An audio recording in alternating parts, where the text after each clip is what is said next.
Pourquoi de telles mesures? Le gouvernement explique qu'il veut frapper très fort pour obtenir des résultats très vite parce que la situation sanitaire se dégrade rapidement avec un patient sur 5 en réanimation pour cause de Covid partout en France. Le ministre de la Santé, Olivier Véran, a expliqué hier soir qu'il y avait une grande différence entre la situation actuelle et la situation du mois de mars. Écoutez.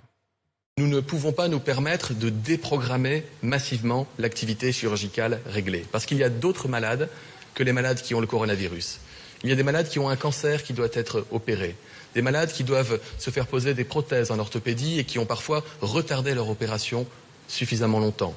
Et puis les activités de greffe. Nous devons protéger nos hôpitaux, nous devons protéger nos services de réanimation, nous devons protéger les Français. Mais ces nouvelles restrictions sont loin, très loin même de faire l'unanimité. À Paris, la mairie met en garde contre un risque économique immense. Et à Marseille, les élus parlent carrément d'un reconfinement. Romain Cluzel.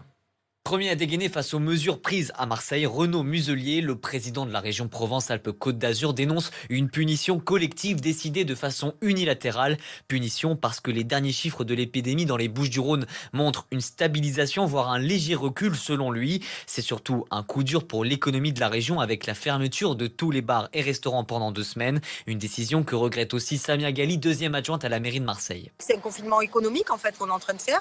Oui, bien sûr que c'est dur pour Marseille et pour son économie, je peux vous le garantir, et que la ville en souffre. La maire de la ville phocéenne, Michèle Rubirola, va même plus loin et exprime sa colère face à ces annonces injustifiées selon elle. Réponse immédiate du ministre de la Santé, Olivier Véran, sur Twitter.